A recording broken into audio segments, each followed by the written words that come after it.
largest starlight objects in the heavens, the planet Venus is the brightest and most conspicuous of all. It is so brilliant that at times it casts a distinct shadow, and it is easily seen by the naked eye in the daytime. When it is east of the sun, it may be seen in the west, faintly before sunset, and growing continually brighter as the light diminishes. When west of the sun, it rises in the morning before the sun, and may then be seen in the east. Under these circumstances, it has been called the evening and morning star respectively. The Greeks had two names for it. Phosphorus is morning star, and Hesperus is evening star. Venus is about the same size as Earth.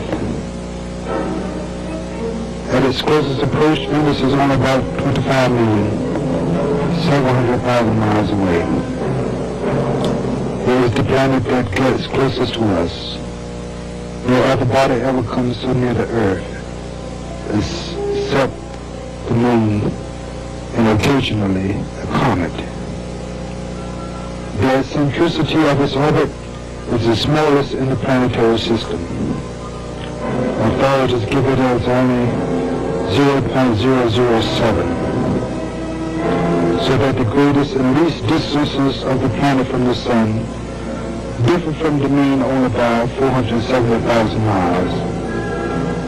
Its orbital velocity is about 22 miles per second. Its sidereal period is 225 days, or 7½ months. And its synodal period, 584 days, a year and 7 months. From superior conjunction to elongation on either side is 220 days, while from inferior conjunction to elongation is only 72 days. The inclination of its orbit is about 3½ degrees. The apparent diameter of the planet ranges from 6 to 7 seconds of arc at the time of inferior conjunction to only 11 seconds at superior. The greatest difference depending upon the enormous variations and the distance of the planet from the Earth, which ranges from 26 million miles to 160 million miles. Since its mean distance from the Sun is 67,200,000 miles. The real diameter of the planet in miles is about 7,700. Its surface compared with that of the Earth is 95/100ths. Its volume, 92/100ths. The telescopic appearances of Venus is striking on account of her great brilliance, but exceedingly unsatisfactory because nothing is distinctly outlined upon the disk. When about midway between greatest elongation and inferior conjunction, the planet has an apparent diameter of 40 seconds of arc, so that with a magnifying power of only 45, she looks exactly like the Moon 4 days old, and of the same apparent size. The phases of Venus were first discovered by Galileo in 1610, and afforded important evidence as to the truth of the Copernican system as against Ptolemy. The planet attains its maximum brightness when its apparent error is about at maximum, about 36 days before and after inferior conjunction.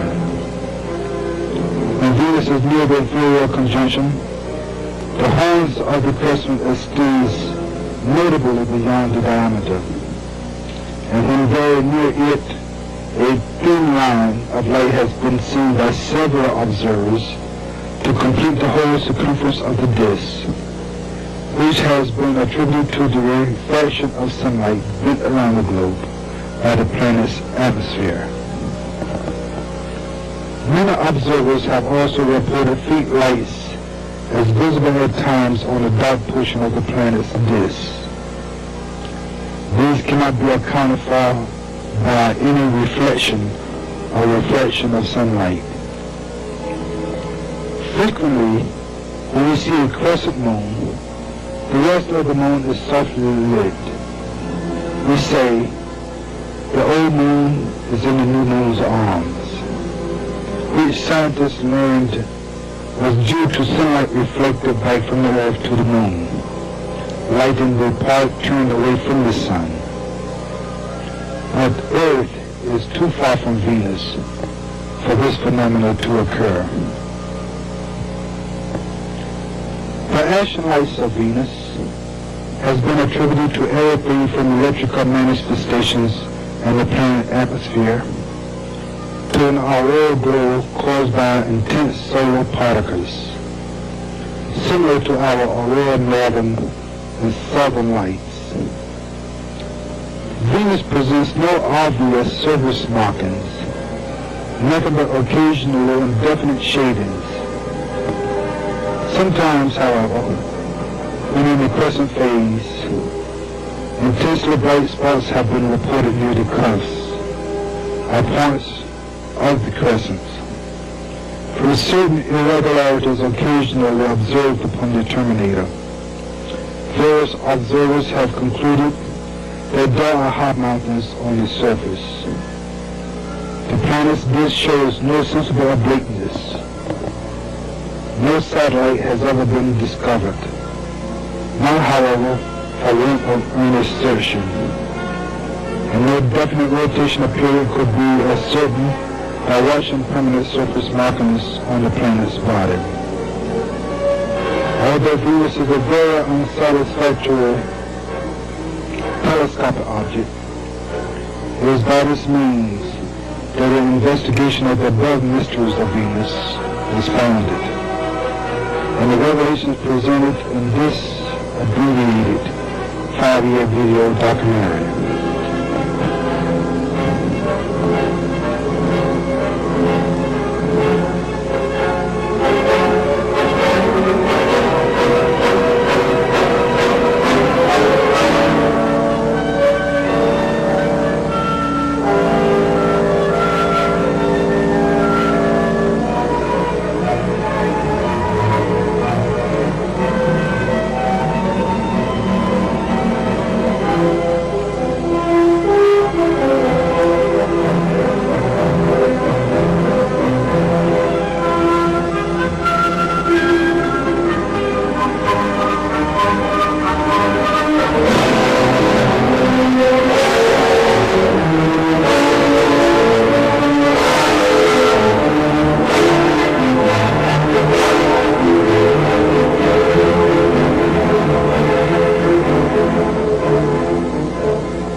Therefore, if this premise is valid for the acquisition of scientific data, then I respectfully submit the findings herein to the scientific community.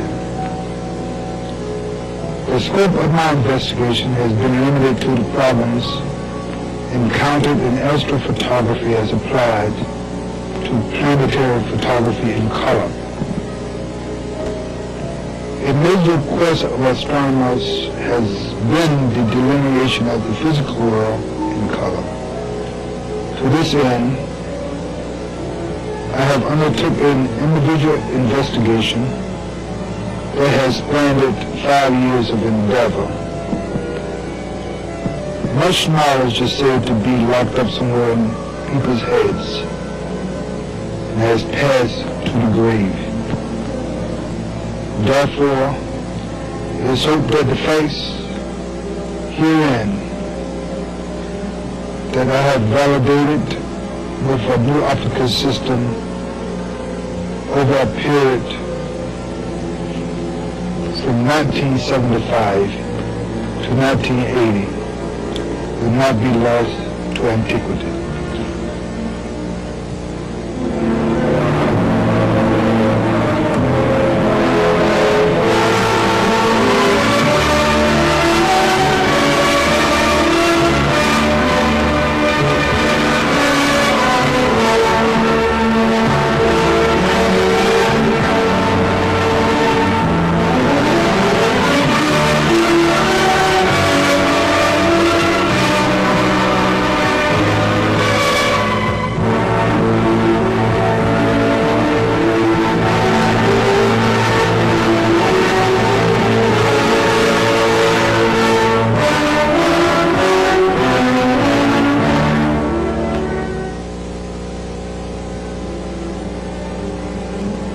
part of astrophotography is the delineation of the physical universe.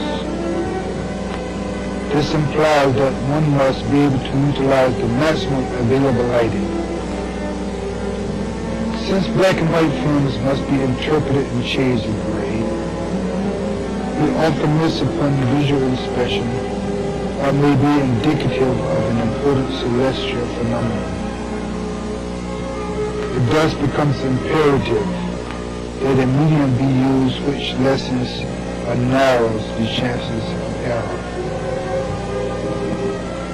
Color transparencies has proven to be the medium of choice. For in color we are dealing with dyes as opposed to salts of silver. Furthermore, dyes are not subject to the graininess, reciprocity failure from the sometimes monthly exposures required. A first analysis revealed that the amount or intensity of the available light is responsible for the inevitable exposure factor. It would therefore seem that a compromise is forthcoming. But is a sacrifice of our medium necessary?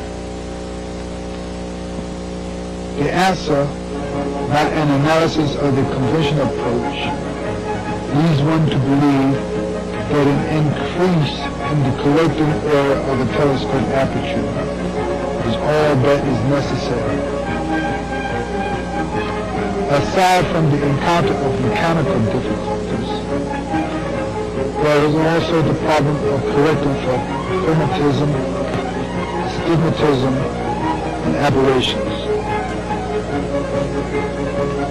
Earth-based astrophotography, in the light of this conventional approach, has lost much of the appeal it should possess in order to inspire the novice. True, any camera buff can photograph star trails, but what other amateur wishes to define his visible celestial field? And perhaps from there, members of the solar family. Due to the emphasis of our technological-oriented bureaucracies, the latter phase of astrophotography is usually left to large laboratories of observational astronomy. No longer do we read or hear of the individualist, unless by chance he be affiliated with a leading university or government-sponsored private laboratory. The individual thus becomes a mere blade of grass in an asphalt jungle. Having defined a cause and effect, the purpose becomes one of inspiring other novelists to the field of astrophotography, in order that their horizons too may be broadened. Secondly, to show that all has not been invented under the sun. What may be a mystery to some is not a mystery to all. We become so acclimated to our present technical achievements that few bother to ask the reason why. This lackadaisical attitude surely cannot force to continue to progress. Every man must inevitably ask, what is the essence of his existence in this life? Through natural color from the abyss of life, I hope to bring a deeper understanding of our cosmic place in a universe of azure beauty, to foster a deeper appreciation of our celestial home through a visual analysis of our neighbors in space.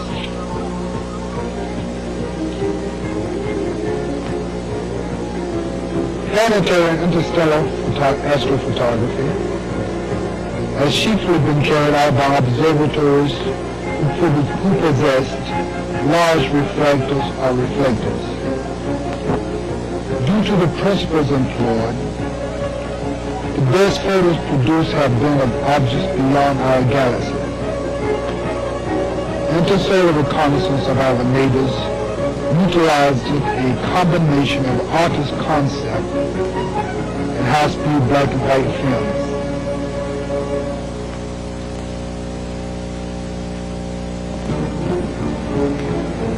The optical window covers a much broader area for the larger instruments, made it impossible for maximum efficiency to be obtained.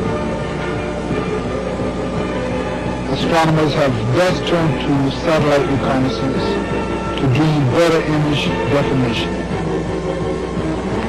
Though success has been forthcoming, many more questions have been raised than answered. The color image are vague and lack features indicative of planetary topography. Our moon serves as a prime example of characteristics that other planets may possess, providing that the veil which engulfs some of our major neighbors are made to vanish. Due to the time lapse of planetary distances for light to travel and the apparent substantial these bodies present, the vanishing technique by conventional methods hasn't been forthcoming.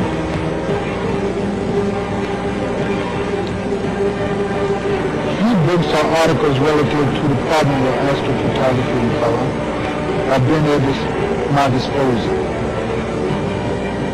Subsequently, a working knowledge of the subject had to embrace such disciplines as applied optics, applied photography, and the physical and mathematical sciences. These pages could be filled with credits and observational astronomy from observatories around the world. But the emphasis here is not to duplicate by facsimile or otherwise the massive material compiled by the scientific community, not to alienate their authority on the various disciplines, but to encourage their objective criticism of an individual investigation in science, compiled by first-hand trial and error. The tables and astronomical constants have been drawn upon the applicant as an attempt to justify the findings observed. Many claims made by me may be in variance to known and accepted data, well researched by conventional means.